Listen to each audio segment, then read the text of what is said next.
they did a military strategic assessment of the border, not looking at it through the eyes that this administration does, but looking at it from a national security threat that it is.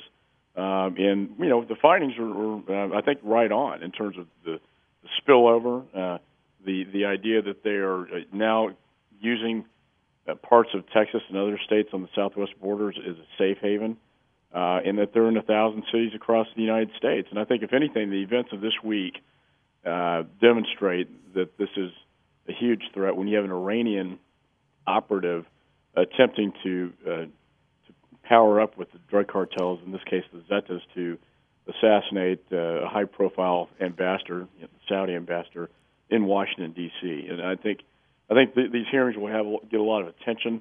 And finally, what we've known all along, that there are Hezbollah operatives, Iranian operatives in Mexico and Latin America that we believe are working with the drug cartels. I think this is finally going to shed some light on it. It really is, and I was thinking the very same thing. You look what's going on, and they wanted to use the drug cartel. They were actually working with an informant. But it really is a disturbing direction on how this is all going. And are you concerned that, yes, terrorists are getting across our border? Well, I am.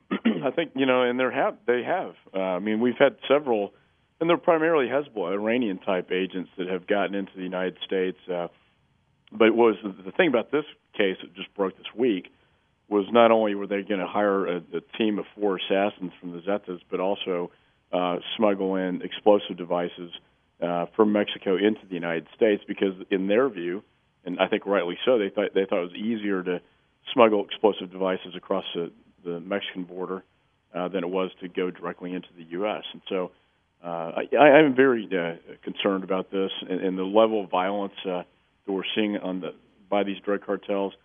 It really doesn't take a rocket scientist to figure out that they're both criminal organizations, they're both terrorists. The idea that they'd be working together is not a real stretch or leap of faith. And I think that's exactly what they're doing. And the big question, why this is not a priority with this administration. You have Obama going down to the border. You have Homeland Security Secretary Janet Pollitt, and they stand there and go, hey, safer than ever, best it's ever been. Yeah, well, the president went, for the first time, we've been asking him to come to the border for years, and he finally came down to give a political speech and said, mission accomplished.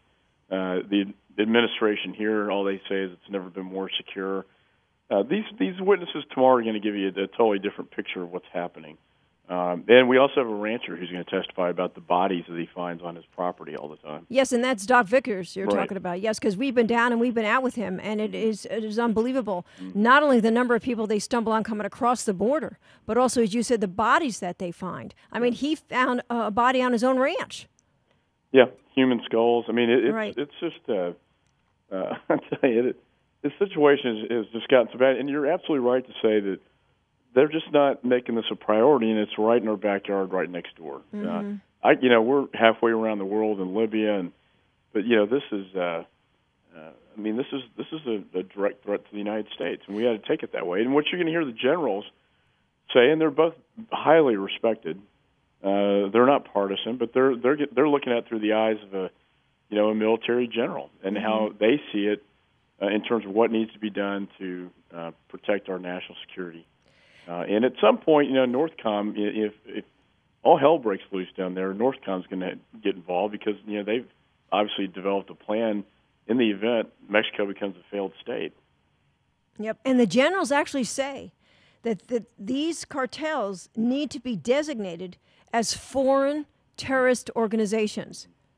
Well, they agree with the legislation I introduced, and I have to tell you, the only positive thing about the events this week, one, they averted the plot, but it is really given a lot more credibility to my bill that we need to designate these drug cartels as terrorist organizations, not just to label them, but to have more authorities to go after them. And that's an important point. And then we had, of course, the chairman on Foreign Affairs agreeing with my bill and specifically talking about it. So I think the chances of this legislation moving forward are looking better and better.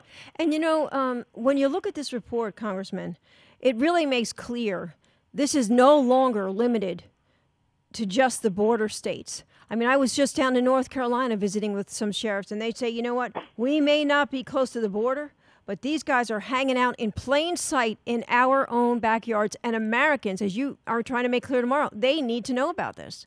Yeah, I mean, that's right. And you know, you go to Detroit, Michigan, and there's a huge Hezbollah population there. So in Dearborn, Michigan. I mean, Yes. It's not just Texas, although they have infiltrated Texas and other border states a great deal where they can occupy it with more ease. And you know, their strategy is to basically take over, you know, every city in the United States.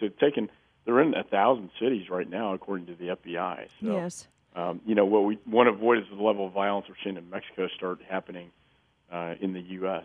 So what's the message from this hearing you want to send to the American public? We better start taking this seriously. And you got two top generals that are going to say that tomorrow. They're going to tender the report to the committee. I'm going to give it to the Secretary of Homeland Security, and you know, the recommendations are pretty solid. We need to start looking at the border in a military, strategic way instead of this sort of ad hoc, you know, Band-Aid approach that we've had over the last decade. Yeah.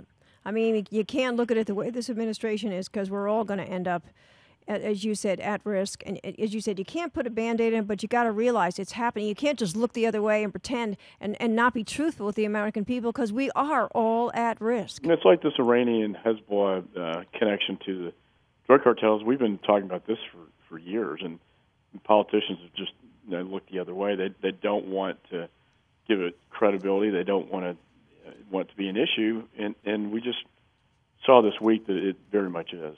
Do you hope that it becomes a campaign issue? Well, only in the sense that maybe we'll finally get something done. Mm-hmm. I mean, you know, I don't like to make things, you know, make a political issue out of it, to make a political statement. I'm just, all I want to do up here is try to get things done to protect the American people, and these guys are a real threat, and in particular if they start partnering with terrorist organizations in the Middle East, that's a very powerful, dangerous combination. And it really isn't about the politics. It's about the national security issue, and every American needs to. Right now, not everybody knows about it. Yeah. And I think that's why we need to get out there on the campaign trail and start talking about it. So. I certainly will be doing that and have been. And you'll see tomorrow. I think the hearing tomorrow, in light of what happened this week with the assassination attempt, I think it's going to get a lot of attention.